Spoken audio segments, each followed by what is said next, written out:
5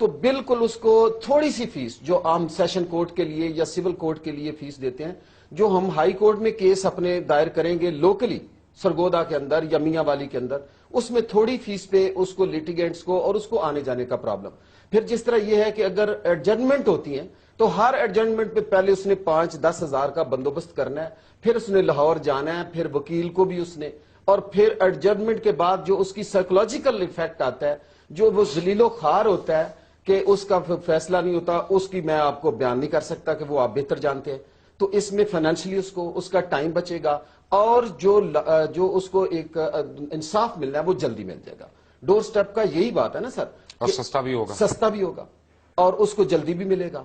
اور پھر یہ ہے کہ اگر ایسی بات ہوگی، میں آپ کو بتا دیتا ہوں آپ کے چینل کے ساتھ کہ یہ لٹیگیشن بھی کم ہو جائے گی آٹومیٹکلی، کہ یار اس نے تو چلے جانا ہے، ہائی کورٹ کا بینچ جو ہے سرگودا کے اندر ہے، یہ سائی بال کے گجرانوالہ سارے، تو یہ چلا جائے گا، اس کو سستا ملے گا، چھوڑو اس کو یار. تو آپ لوگوں کو یہ تو بڑی بیسک سی بات کر رہے ہیں. یہ تو ہو سکتا ہے کہ اس سے ہم ڈس ایگری کریں یا ایگری کریں، وہ ایک دو مختلف باتیں ہیں. لیکن آپ لوگوں کو کوٹا کیوں گیا سپریم کورٹ کے احاطے کے اندر؟ آپ لوگ تو ان کو واپس لانے والے تھے. یہ میرے خیال میں خود ادھر موجود تھا، ہاں. ڈال صاحب نہیں تھے، میں موجود تھا ادھر، اور وہ جو مائک سسٹم تھا، اب یہ ایف آئی آر کٹی اور ہوئی ڈار صاحب کے فیوریٹ حامد خان تو تھے نا وہاں پہ 2 سال. اس میں میں اناؤنس کرتا رہا کہ ہمارے جو سینئر وکلا ہے وہ باہر آئے، یا کوئی رجسٹرار یا کوئی باہر آئے اور ہمیں کوئی دلاسا دے. ہم تو صرف اپنی یاد دانی جسٹس صاحب کو کروانے. یہ تو ہو سکتا ہے آپ فکر نہ کریں کہ 11 تاریخ کو رجسٹرار صاحب بھی آپ کے وہاں سے چلے جائیں، باہر چلے جائیں گے. جی. اگر باہر جاتے ہیں تو ان کی قسمت ادھر رہیں گے. تو انشاءاللہ تعالی یہ وکلا جنہوں نے چیف جسٹس کو بحال کرانے میں کلیدی، آج میری ملاقات چوری اعتزاز احسن صاحب سے بھی، انہوں نے مجھے بڑی لمبی ایک نظم سنائی، اور وہ نظم اگر میں آپ کی وساطت سے ادھر پڑھ دیتا تو پتہ چل جاتا کہ جس نے فرنٹ لائن پہ ہو کے ان کا ساتھ دیا ان کے ساتھ کیا ہو رہا ہے. ویری کوئکلی ڈال صاحب مجھے یہ بتائیں کہ اتنی فنڈامنٹل اور بیسک ریکوائرمنٹ جو ہے، جو کروڑوں لوگوں کی ریکوائرمنٹ ہے، اس کو نظر انداز کیوں کیا جا رہا ہے؟ مبشر بھائی، میں پہلے آن گراؤنڈز کچھ آپ کو باتیں بتاؤں. اس وقت کے پی کے واحد صوبہ ہے جہاں پہ اس وقت ڈویژن لیول پہ بینچز کا پروسیس شروع ہو گیا. سندھ میں 2 بینچز کام کر رہے ہیں، 2 سرکٹ کورٹس ہیں ڈسٹرکٹ کورٹس کے اوپر. پنجاب میں 3 ڈویژن بینچز کام کر رہے ہیں، 5 ڈویژنز خالی پڑی ہیں. اس کا نتیجہ کیا ہے کہ سپریم کورٹ نے جو 2012-13 کی اینول رپورٹ شائع کی، تقریباً 20,000 کیسز تھے جو پینڈنگ پڑے ہیں ایک سال سے. لاہور ہائی کورٹ جس کی ہم بات کر رہے ہیں، جو ہمارا سبجیکٹ میٹر ہے، اس میں 2011 کی رپورٹ کے اینول رپورٹ کے مطابق، ان کی اپنی رپورٹ کے مطابق 1,30,000 مقدمے ہیں جو پینڈنگ پڑے ہیں. تو سب سے بڑا فائدہ تو یہ ہے کہ وہ جب پھیلیں گے، ججز کی تعداد بڑھے گی، وہ آئے گی، وہ ایک سپیڈی ایک پروسیس شروع ہو جائے گا. اس وقت جو ضرورت ہے کہ ہم اشور کریں، ہم انشاءاللہ یہ تحریک چل پڑی ہے، یہ اب جب تک مکمل نہیں ہوتا، اس کنسٹیٹیوشنل رائٹ ہے، اور گورنر پابند ہے کہ وہ اس صورتحال میں اس پر عمل کرے. آرٹیکل 198 بڑا کلیئر ہے. تو جب تک یہ مسئلہ ختم نہیں ہوتا، بینچز نہیں بنتے، ہم تو سڑکوں پہ ہیں. نہیں. اچھا، ایک مجھے بات پہ آج تک نہیں سمجھ آئی کہ مجھے پرابلم ہے نا، فرض کریں یہ انہوں نے کہا کہ کنٹیمپٹ لگوائیں جی، یہ جائیں، ٹھیک ہے نا، باجوہ صاحب نے کہا. ہم لوگوں کو آپ کہتے ہیں کہ بھائی عدالت کا رجوع کرو، تمہیں انصاف چاہیے. جب آپ کو انصاف چاہیے تو آپ سڑکوں کا رجوع کرتے ہیں. تو یار یہ تو مجھے سمجھ نہیں آتی، سوری. اس بات کی سمجھ نہیں آئے گی. اور اس بات کا میں سادہ الفاظ میں کچھ باتیں کرنا چاہتا ہوں کہ آپ نے سوال کیا کہ یہ کیوں، واٹ از دی ریزن کہ یہ کیوں نہیں مل رہا آپ کا لیگل رائٹ. یہی بات ہے نا سر. سر میں نے پہلے جس طرح آپ نے سٹارٹ میں بات کی کہ مافیا، یہ جو ہمارے اوپر بیٹھے ہوئے ہیں، سرگودا میں ان کو وہ ڈسٹ نظر آتی ہے. لاہور کے اندر کلب ہیں، لاہور کے اندر 4 سٹار ہوٹلز ہیں، لاہور کے اندر ہر دنیا کی فیسلٹی ہے. یہاں تک کہ جو انہوں نے بنائی سر، ایک کمیٹی بنائی جس میں جو اسی کام کے لیے ہمارے لیے، جس میں جسٹس منصور علی شاہ، جسٹس ملک ارشد، جسٹس امین الدین ممبر بنے. انہوں نے کہا کہ اگر آپ کو میڈیا ہم دے دیں، ججز لاہور بیٹھیں گے اور آپ باقی ساری کاروائی ادھر کر لیں. آپ اندازہ لگائیں سر کہ ہزاروں لٹیگیٹس جو ہیں لاہور جاتے ہیں، 2 جج نہیں ہمارے پاس آ سکتے. آپ اس کا اندازہ لگائیں کہ how they hate the people. آپ کہتے ہیں یہ انصاف دیں، میں کھل کے بات کرتا ہوں. ان کو لاہور کی آزادیاں، ان کو لاہور کی میں ایک سیکنڈ جی سر، ایک شہر میں ہمیشہ دوسرے شہر سے زیادہ فیسلٹیز ہوتی ہیں. نیو یارک میں جو فیسلٹیز ہیں وہ وسکانسن میں نہیں ہے یا منیسوٹا میں نہیں ہے، جو لنڈن میں ہے وہ اسی طرح لوٹن میں نہیں ہے. لیکن یہ کوئی وجہ نہیں ہے اس کو رن ڈاؤن کرنا یا اس کے بیسک حقائق کو نہ تسلیم کرنا. میں تو مان رہا ہوں، میں یہ کہہ رہا ہوں کہ آپ لوگ سڑکوں پہ کیوں آنا چاہ رہے ہیں جبکہ آپ کو عدالتوں کا رجوع کرنا چاہیے. قانون آپ کے پاس موجود ہے. عدالتوں کا اگر ہم رجوع کرتے نا سر، ہم پٹیشن کر دیتے. آج بات ہو رہی تھی، ڈال صاحب بھی کہہ رہے تھے آپ نے پٹیشن کیوں نہیں کی کہ ہمارا یہ لیگل رائٹ ہے. میں نے کہا پٹیشن خارج ہو جانی تھی، پھر ہم نے بیٹھے رہنا تھا کہ ابھی کیا کریں. پھر خدا کے پاس جاتے آپ کہ سپریم کورٹ کے پاس جاتے نا سر، سپریم کورٹ کہتی میری دوبارہ گولی پڑ جاتی. پھر دوبارہ 11 کے بعد جائیے گا سپریم کورٹ، آپ کو بتا رہا ہوں 11 سے پہلے نہیں جانا. نہیں، وہ بھی ہم پہلے سر ان کو جو نئے چیف جسٹس آ رہے ہیں نا، ان کو ہم یادداشت دیں گے کہ جناب یہ ہمارا لیگل رائٹ ہے. 5 ڈویژن کے غریب عوام جو ہیں وہ ترس رہے ہیں انصاف کی خاطر، ان کو لاہور جانا پڑتا ہے. ہم تخت لاہور سے جان چھڑانا چاہتے ہیں. آپ ہمارے پاس 3-4 جسٹس دے دیں. اس کا اگلا امپیکٹ کیا ہوگا؟ یہ ہوگا کہ ہمارے اچھے وکیل بنیں گے، انہی میں سے پھر جسٹس بنیں گے. ابھی جناب میرے 65 سالہ تاریخ میں میرے سرگودا سے ایک جسٹس بنا ہے، لیکن وہ بھی مجھے جو 2 باتیں سمجھ میں آ رہی ہیں نا جی، مجھے 2 باتیں جو سمجھ میں آ رہی ہیں فاروق ڈال صاحب. ایک تو یہ ہے کہ یس بینچز ہونے چاہیے، اور ایک بینچ کے مزید قیام سے پہلے بینچ کا استحصال نہیں ہوتا، لیکن وہاں پہ سائلین کا خاص طور پہ اور وہاں پہ وکلاء کا ایک فائدہ ہے. لیکن اس کے ساتھ ساتھ میں یہ سمجھتا ہوں کہ یہ جو قانونی آپ نے بات بتائی، آئینی بات مجھے بتائی، ایز اے میڈیا ہمیں آپ کو اس بات پہ سپورٹ کرنا تمام وکلاء کو کہ یہ لیٹر اینڈ اسپرٹ میں امپلیمنٹ ہو، نہ صرف سرکاری اداروں میں بلکہ نیم اور غیر سرکاری اداروں میں بھی وکلاء جو ہیں بطور regular legal advisors and apprentices and trainees and internees وہاں پہ اپوائنٹ ہو سکیں ڈفرینٹ لیولز پہ، تاکہ وہ باعزت اور باوقار طریقے سے اپنے پیشے کی خدمت کر سکیں. ڈال صاحب اس کو ٹیکن کریں. جی ڈاکٹر صاحب، میں کل یہ ایک برٹش آتھر کو پڑھ رہا تھا کہ لیگل پروفیشن پہ، کہ ایک ایسا پروفیشن ہے جس کی پوری دنیا میں بڑی عزت اور ایک نوبل پروفیشن کے طور پہ جانا جاتا ہے. یہاں پر گورنمنٹ کی بے حسی پالیسیز نہ ہونا، اس طبقے کے بارے میں سوچی نہیں گیا، جس کی وجہ سے بالکل نہیں سوچا گیا. شہباز باجوہ بھی ہمارے ساتھ ہیں، فاروق ڈال بھی ہمارے ساتھ ہیں، میر شکیل الرحمان ہمارے ساتھ نہیں ہیں. اور آپ کو میں ایک بات بتاؤں کہ جب آپ آئیں گے تو آپ کو میں بتاؤں گا کہ میر شکیل الرحمان اس وقت کیا چاہ رہے ہیں، کہ کون سے سرکاری افسر کو تبدیل کرنا چاہ رہے ہیں اپنے نئے ہتھ کنڈوں سے، اور آپ کو میں پروف کروں گا کہ وہ یہ کرنا چاہ رہے ہیں اور کیوں کرنا چاہ رہے ہیں، اس میں ان کا اپنا انٹرسٹ کیا ہے. لیکن ایک سوچنے کی بات ہے جو آپ کو بھی سوچنا ہے اور حکومت وقت کو بھی سوچنا ہے کہ پاکستان میں کیا وجہ ہے کہ ہر پڑھا لکھا شخص، چاہے وہ وکیل ہو، چاہے وہ ڈاکٹر ہو، چاہے وہ استاد ہو، چاہے وہ نرس ہو، چاہے وہ پیرامیڈیکل سٹاف ہو، چاہے وہ کلرک ہو، یہ سارے کے سارے، اور چاہے وہ او ایم جی آفیسرز ہوں اور نان ڈی ایم جی جو آفیسرز ہیں، وہ سارے جو ہوں وہ دکھی ہیں. یہ کس قسم کی فضا ہمارے ملک میں قائم ہو رہی ہے کہ یہاں پہ پڑھا لکھا آدمی اپنے آپ کو ڈپرائیوڈ فیل کرتا ہے، اور پڑھے لکھے لوگوں کے اوپر جو ہے لاٹھی چارج ہوگا سپریم کورٹ ان کے اوپر، اور وہ بھی انہی کے ادارے کے اندر. یعنی ایسی بات ہے کہ مجھے اے آر وائی کے ہیڈ آفس میں جاؤں اور میرے اوپر وہاں پہ خدا نخواستہ کوئی لاٹھی چارج ہو جائے، تو یہ بالکل ایسی بات ہے کہ سپریم کورٹ اگر کوئی وکیل جائے اور اس کو گولیاں پڑ جائیں وہاں پہ، تو this is a serious point of concern. کوئی وکیل ایسا نہیں ہے، میں یہ شرط لگا کے کہتا ہوں، کوئی جینون وکیل ایسا نہیں ہے کہ جس سے سپریم کورٹ کی بلڈنگ کو، عملے کو، یا اس کی کسی قسم کی املاک کو کسی قسم کا بھی خطرہ ہو. پھر ایسا کیوں ہوا؟ That's a point of concern. ایک break, Mir Shakil ur-Rahman and his new tactic. Take a break. Welcome back from the break. اور بریک پہ جانے سے پہلے میں آپ کو بتا رہا تھا کہ میر شکیل الرحمان، آج اگر آپ نے نیوز اور جنگ دیکھا ہو تو سامنے لکھا ہے arrest warrants again issued for unbridled outlaw anchor Mir Shakil ur-Rahman. This is actually defamation. آپ کو میں بتاؤں، انگریزی میں نہیں بول رہا، اردو میں بولوں گا تاکہ اچھی طرح پتا چل جائے. یہ جو ہے ڈیفیمیشن کے زمرے میں آتا ہے، اور آپ کو پتا چلے گا میرے نوٹس کے بعد کہ یہ کس طرح سے آتا ہے. نیچے جو آپ نے لکھا ہے انگریزی میں، جو آپ نے لکھا ہے اینڈ پروڈکشن آف لال ٹوپی والا، تو یہ جرنلزم کے منہ پہ آپ نے تماچ ماری ہے. اور لیکن کوئی نہیں، ہم نہیں اپنا لکھیں گے کہ کون وگ والا اور کون بغیر وگ کی ہے، دیٹ از ڈفرنٹ. لیکن آج آپ کے اخبار میں 2 دن سے میں دیکھ رہا ہوں کہ اور خبریں بھی آ رہی ہیں. اور آپ کو پہلے میں یہ بتا دوں، یہ خوش مت ہوں، میں نے نہیں خریدا آپ کا اخبار، یہ فائل پیپرز میں نکالے ہیں یہاں سے. تو میں اپنے پیسے صحیح استعمال کرتا ہوں۔ پیمرا کا اعلی افسر سکینڈل میں ملوث ہے، ایف آئی اے کی تحقیقات درست ثابت ہوئی، اور پھر وہی F I A probe find stop PEMRA official, F I A probe find stop PEMRA official guilty, یعنی بلا بلا بلا۔ اب آپ یہ دیکھیں، آپ کو میں بتاتا ہوں کہ ہو کیا رہا ہے۔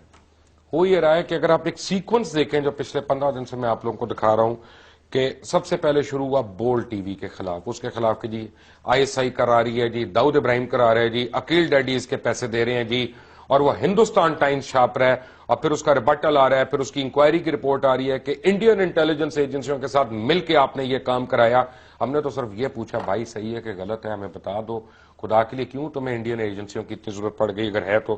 پھر اس جب پوچھا تو مبشر لقمان پہ اٹیک شروع ہو گئے کہ یہ گاڑی والا اینکر تو جہاز والا اینکر تو فلاں والا اینکر، تو بھائی میرے پاس تو کپڑے بھی ہیں، ان کا بھی ذکر کر دینا تھا، منجن بھی نہیں ہے میرے پاس، اس کا بھی ذکر کر دینا تھا۔ لیکن اینی وے، پہلے آپ نے کس کو بلیک میل کیا؟ Existing governor of state bank of Pakistan Yasin Anwar کو۔ یہ میں اپنے پروگرام میں دکھا چکا، اور میں نے کلیم کیا کہ یاسین انور کو آپ نے بلوا کے اسلام آباد میں ایک گیسٹ ہاؤس میں کسی کے گھر میں، آپ نے وہاں پہ 2 اور لوگوں کی موجودگی میں کہا کہ جو مرضی ہو جائے تم نے H S B C bank جو ہے وہ جہانگیر صدیقی کو دینا ہے، اور آپ نے خود مان لیا۔ جنگ نے جو جواب میری باتوں کا لکھ رہا تھا اس میں آپ نے کہا ہاں ہم نے تو یہ کہا تھا کہ ایسا کر لیتے اپنے جاننے والے کے لیے۔ جنگ کے منتظم نے یہ کہا، منتظم کون ہے جنگ کا؟ کو برما میں رہتا ہے؟ نہیں، دبئی میں رہتا ہے، اس کا بیٹا انگلینڈ میں ہے، اور وہاں پہ اس وقت پوری کوشش کر رہا ہے کہ وہاں پہ اب میرے اوپر کس طرح سے کیس فائل کریں، ٹائم کم ویسٹ کریں ان باتوں پہ، اور پازیٹو چیزوں پہ ٹائم زیادہ لگائیں۔ اور پھر اس کے بعد آپ نے یاد کریں محمد علی فارمر چیئرمین اور security exchange commission of Pakistan کے خلاف کس طرح سے باتیں کی، کیوں؟ محمد علی نے کا قصور کیا تھا کہ محمد علی نے آئی پی پیز کی جو انویسٹیگیشنز تھی وہ شروع کر دی تھیں، اور اس سے بڑھ کر ایس گارڈ 9 کی اس نے انویسٹیگیشن شروع کر دی تھی۔ جی وہی ایس گارڈ 9 جس کی خود آپ کے اخبارات برائی کرتے رہے، جس کے آپ کے بڑے بڑے کالم نگار اس کے خلاف لکھتے رہے، لیکن جب وہ آپ کی بیٹی کے سسر بن گئے تو ان میں ساری اچھائیاں آ گئیں، ان کے لیے ہر برائی ان کی اچھائی میں کنورٹ ہو گئی۔ جیسے پنجابی میں کہتے ہیں جدے گھر دانے اور کملے بھی سیانے، تو بس وہی والی بات ہوئی۔ اور اب آپ نے کہا کہ محمد علی تمہاری ایسی کی تیسی، تم نے ایس گارڈ 9 کے اوپر تمام کیسز کو ختم کرانا ہے، اور تم نے جو ہے نا اس کا خیال رکھنا ہے۔ اور میاں منشا کا آپ نے کہا اس کے اوپر آئی پی پیز جو ہے اس کے پروب نہیں ہونے چاہیے، وہ کھائے یا نہ کھائے تم نے نہیں کرنا۔ محمد علی ایک ذمہ دار افسر کے طور پہ اس نے ان تمام باتوں سے انکار کر دیا، آپ نے اس کے خلاف خبریں چھاپنا شروع کر دی، جیسے آپ نے اسٹیٹ بینک گورنر کے خلاف خبریں چھاپی۔ اس کے بعد محمد علی کو آپ نے پھر ایک عدالت کے ذریعے آپ نے اس کو برطرف کرایا، جس طرح مجھے عدالت سے نوٹسز آ رہے کبھی ادھر سے کبھی ادھر سے، میں بیٹھا ہوں، مجھے کوئی ٹینشن نہیں ہے، فکر نہ کریں، جس عدالت میں بلائیں گے میں آؤں گا۔ آپ ہی خود آج نہیں آئے، میں عدالت میں موجود تھا، آپ کا بڑا بےتابی سے انتظار تھا، جج صاحب کو بھی انتظار تھا۔ تو میر صاحب کبھی خود بھی ان عدالتوں کے احترام میں آ جائیں جن کے متعلق آپ اتنے ہمیں لیکچر دیتے ہیں۔ اس سے پہلے کیا ہوا تھا؟ اس سے پہلے ایڈمرل فصیح بخاری نے آپ کے متعلق کیا کہا، اور میرے ہی شو میں کہا کہ آپ ان کو تھریٹ کرتے تھے، اپنی مرضی کے فیصلے کراتے تھے، پری پول ریگنگ کی آپ باتیں کر رہے تھے، اور جب ایڈمرل فصیح بخاری نے ان سے انکار کیا تو ان کے خلاف خبریں چھاپنا شروع ہو گئے۔ یہ فصیح بخاری نہیں، آج پیمرا کے اوپر شروع ہو گیا۔ اور پیمرا کے اوپر کیوں شروع ہوئے؟ کیونکہ میر صاحب میرے پاس تمام ڈاکیومنٹس آج موجود ہیں، جب آپ کو چاہیے آپ میرے سے منگوا لیجیے گا، ان کیس اگر آپ کو یہ نہیں ملے۔ آپ نے پیمرا سے مزید لائسنسز مانگے ٹی وی کے، اور انہوں نے کہا کہ تم ڈیفالٹر ہو، سندھ گورنمنٹ کے ڈیفالٹر ہو، فلاں کے ڈیفالٹر ہو، ڈھکاں کے ڈیفالٹر ہو، اتنے کروڑ اتنے ارب کے ڈیفالٹر ہو، تمہیں یہ نہیں مل سکتے، خود تم پیمرا کے ڈیفالٹر ہو۔ اور پیمرا نے یہ کہا کہ تم نے اجمل قصاب کے اوپر کیا کیا، کتنے پیسے ملے، امن کی آشا کے اوپر اتنے پیسے ملے، یہ سارا کچھ پیمرا نے کہا۔ تو اب پیمرا کی برائیاں شروع ہو گئیں۔ آج تو میرے پاس وقت ختم ہو رہا ہے، لیکن میر شکیل الرحمان کل تک اگر کسی عدالت سے چپ کرا سکتے میری زبان تو کرا لیں، کل میں یہ سارے ڈاکیومنٹس پبلک کو دوں گا، اور یہ ٹویٹر پہ بھی ہوں گے، فیس بک پہ بھی ہوں گے، ٹی وی پہ بھی ہوں گے۔ اللہ